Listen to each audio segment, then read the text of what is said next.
maanta dunidu waxay si dhow ula socotaa xiisadda sii kordhaysa ee u dhaxaysa Iiraan iyo Mareykanka. Hadallo kulul, weeraro dadban iyo hanjabaado istaba jooga ayaa dad badan isweydiinayaan dagaal ma qarxi doonaa. Haddii si uu dhacaba maxaa dhici kara? Maxaa xiga hadduu dagaal weyn dhex maro quwadda isu sheegta inay tahay ta ugu weyn adduunka ee Mareykanka iyo Iiraan oo ka mid ah quwadaha ugu waaweyn ee Bariga Dhexe? Maanta muuqaalkan waxaan ku falanqayn doonaa xaqiiqooyin iyo waxa ugu macquulsan ee dhici kara. Qaybta koowaad waxaynu ku eegi doonaa dagaal toos ah ma dhici kara.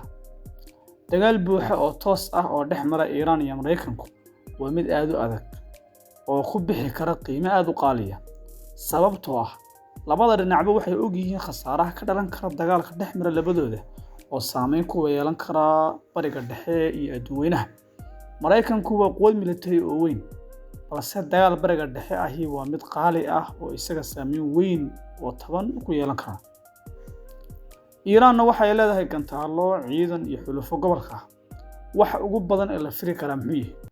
Waxa ugu badan ee la firi kara waxa weeye duqeymo hawada ah oo la duqeeyo magaalooyinka Iiraan, weeraro xadidan iyo dagaal dadban oo aan toos ahayn, iyo inay Iiraan kaga jawaabto inay weerarto saldhigyada Mareykanku ku leeyahay Bariga Dhexe oo dhan oo kacsan. Haddii rasaas dhacdo, dagaalku kuma ekaan doono Iiraan iyo Mareykanka.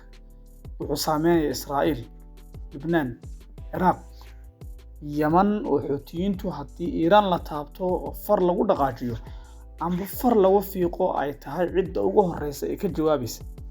Gobolka oo dhan waxa uu geli karaa qalalaase ballaaran, taasi oo halis gelin karta amniga caalamka. Iiraan waxay ku hanjabi doontaa inay xiran doonto biyo mareenka caalamiga ah ee in fara badan oo shidaalka iyo badeecadaha iyo isku socodka adduunka qayb ka qaatay la yiraahdo Hormuz la yiraahdo. Qaybta saddexaad waxaynu ku eegi doonaa shidaalka iyo dhaqaalaha adduunka sidee buu u saameyn doonaa dagaal dhex mara hadduuba dhaco dagaal dhex mara Iiraan iyo Mareykanka. Halista ugu weyn waa shidaalka marinbiyoodka Hormuz, halkaas oo maraan in ka badan 20% shidaalka dunida. Waad garan kartaa oo qiyaasi kartaa haddii la xidho marinbiyood ay maraan maalin walba 20% shidaalka dunidu, haddii la xidho saameynta dhaqaale ee adduunka ku yeelan karo. Haddii la xidho ama la weeraro, qiimaha shidaalku samadu isku shareeraya, sicir barar caalami ah dhici kara. Dalal sabool ah ayaa si gaar ah u dhibtoon doona. Qodobka afraadna waxaynu ku eegi doonaa suuqa caalamka iyo kriptada, waxyaabaha la yiraahdo cryptocurrency oo iminka ah waxyaabaha ugu waaweyn ee dadku maalgashadaan. Muxuu saameyn ku yeelan karaa? Marka dagaal dhaco, suuqyada dhaqaalaha badanaa hoos bay u dhacaan, stockiska ganacsiga caalamiga, laakiin dadku waxay u cararaan dahabka iyo dollarka. Mararka qaarna waxay u kacaan kriptada.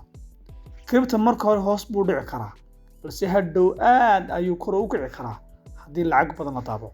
Waxaan ku soo gabagabeynaynaa qaybta u dambaysa oo ah nukliyeerka Iiraan. Sababta ugu weyn ee xiisadda Mareykanku waa barnaamijka nukliyeerka Iiraan.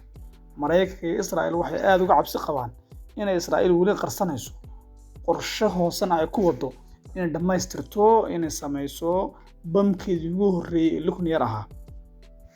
Haddii dagaal dhaco, saldhigyada nukliyeerka waxay noqon karaan bartilmaameed, taasoo khatar weyn ku ah dunida. Waxaan ku soo gunaanadayaa guud ahaan dagaal buuxa lama gali karaa imika, lamana saadaalinayo. Khasaaruhu badnaan doonaa haddii dagaal dhaco. Waxa ugu macquulsan waa xiisad oo sii socota iyo dagaal dadban iyo hanjabaadaha hawada isku mariyo. Waxaan ku soo gabagabeynayaa inaynu la soconno waaqica halku mariyo oo Soomaalidana saameyn weyn ku yeelanaya.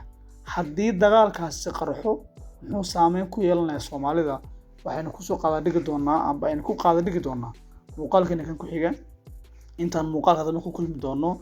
Assalaamu calaykum waraxmatullaahi wabarakaatuh.